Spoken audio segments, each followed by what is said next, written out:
बुद्ध मरने का सूचना कर चुके थे कि आज मैं मर जाऊंगा,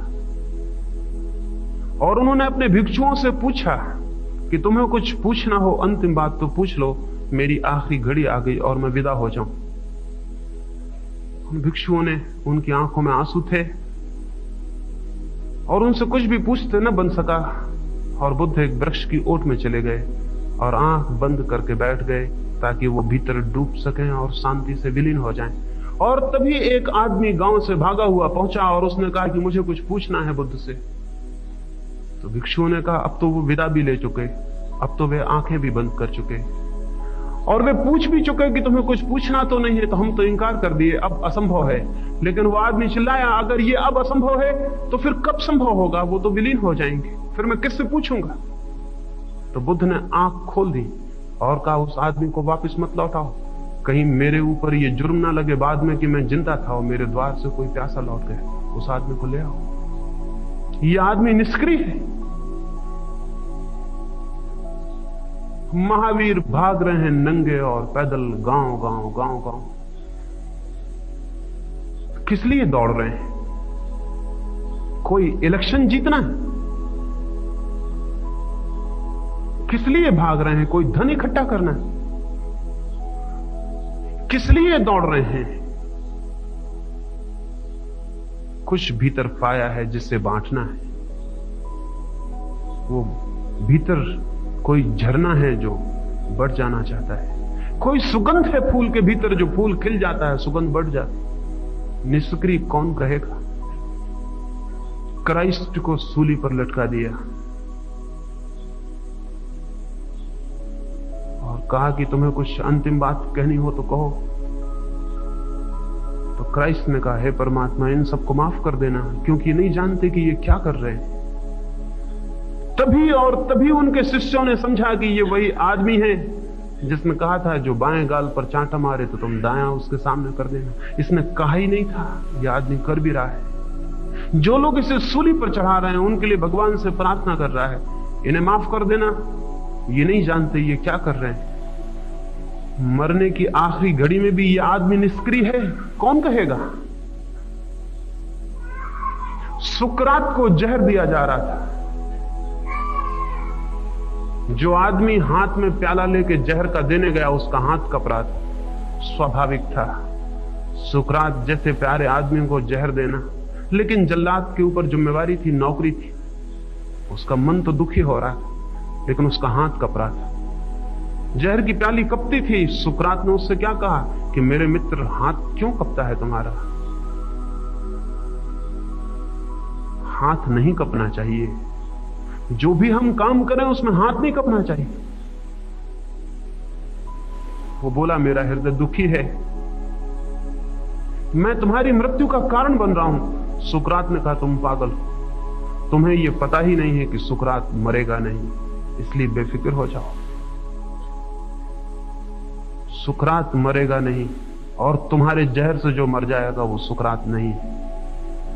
तुम बेफिक्र हो जाओ, हाथ को मत कपाओ, हाथ को निष्कंप हो जाने दो, दुखी भी मत हो, आंखों आंसू पोंछ लो।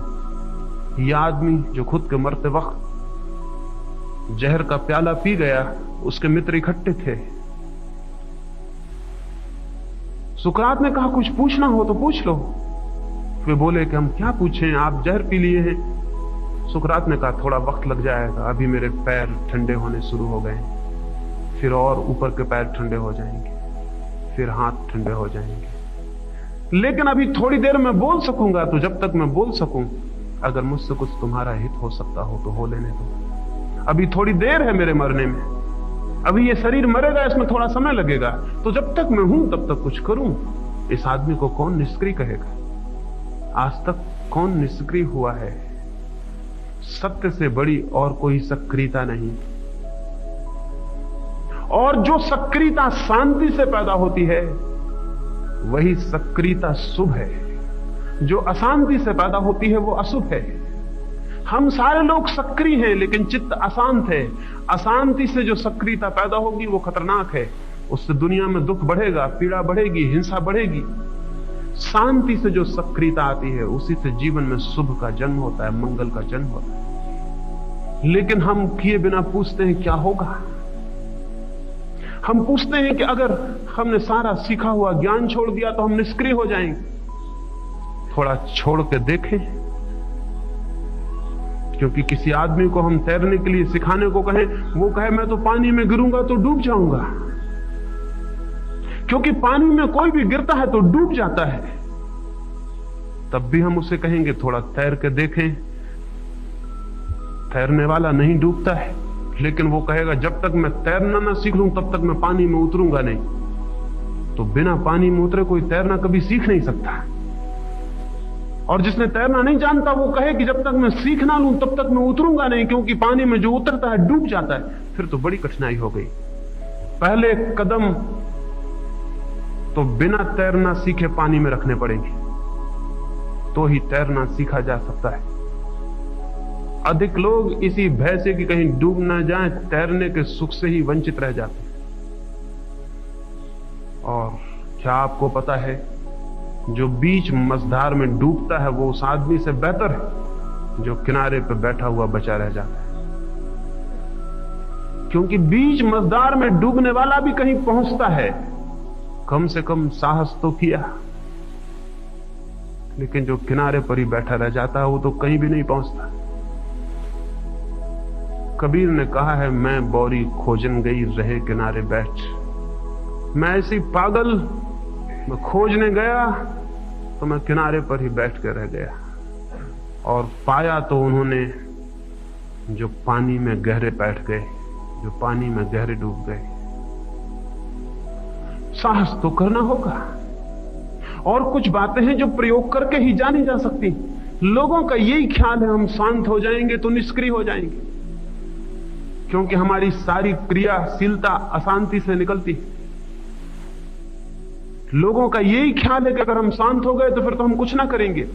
लेकिन मैं आपको कहता हूं, संसार में जिन्होंने भी कुछ किया है वे शांत लोग थे। और अशांत लोग अगर निष्क्रिय ही होते तो बहुत अच्छा था। वे कुछ ना करते तो दुनिया जैसी है उससे बेहतर होती। नादिर शाह हिंदुस्तान की तरफ आता था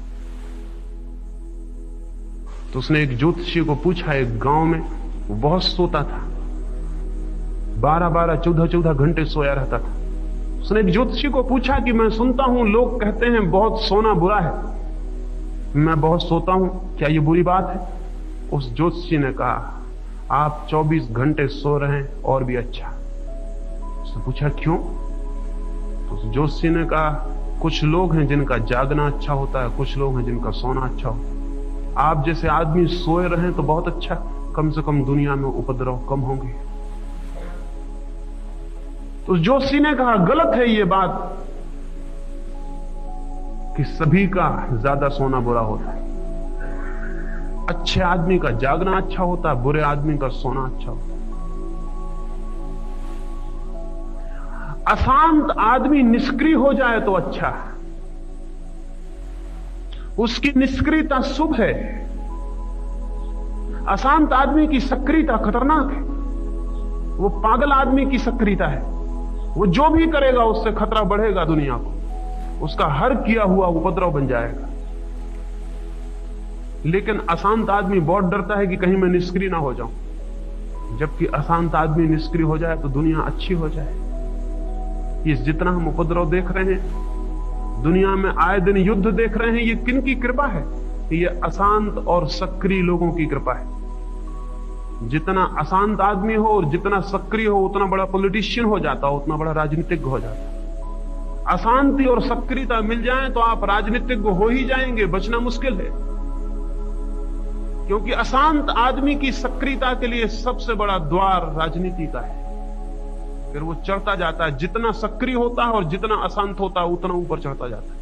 वो राष्ट्रपति बन जाता है, प्रधानमंत्री बन जाता है और न मालूम क्या क्या बन जाता है। फिर उसके हाथ में ताकत होती है और सक्रियता होती है और चित्त अशांत होता है। फिर वो युद्ध में घसीटता है मुल्कों को। फिर पाकिस्तान का नाम लेता है, हिंदुस्तान का नाम लेता है, चीन का। ये सब बहाने हैं। दुनिया में हर मुल्क में पागल हैं और सब पागल राजनीतिज्ञ हो गए। फिर वो बहाने कुछ भी लें, इससे कोई फर्क नहीं पड़ता। उनका चित्त अशांत है और बड़ा सक्रिय है, एक्टिविटी ज्यादा है और चित्त बिल्कुल शांत नहीं है। तो क्या करेंगे वो जो भी करेंगे उससे खतरा बढ़ेगा। दुनिया को 2 युद्धों में खींच चुके हैं, तीसरे युद्ध में खींचने की तैयारी। क्या आपको पता है 5000 साल में 15,000 युद्ध में खींचा है राजनीतिज्ञों ने दुनिया। 15,000 युद्ध। कल्पना से भी मन घबराता है।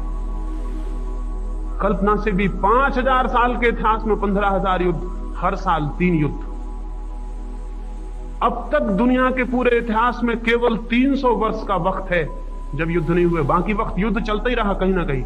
300 वर्ष इकट्ठा नहीं, कभी 1 दिन, कभी 2 दिन, कभी 4 दिन युद्ध बंद रहा, नहीं तो युद्ध चल ही रहा है जमीन के किसी न किसी कोने पर।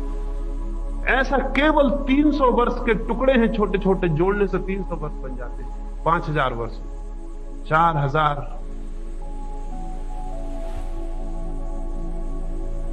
900 वर्ष, 700 वर्ष वो युद्ध में बीते।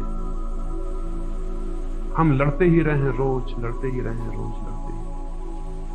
और ये भी 300 वर्ष शांति के वर्ष नहीं, ये नए युद्ध की तैयारी का वक्त नहीं। तो नया युद्ध की तैयारी कब करेंगे? तो दुनिया का इतिहास 2 हिस्सों में बांट सकते हैं, युद्ध का समय और युद्ध की तैयारी का समय। शांति आज तक मनुष्य ने नहीं जानी, क्योंकि अशांत आदमी सक्रिय है। तो मैं तो कहता हूं, अगर आप निष्क्रिय हो गए तो बहुत शुभ।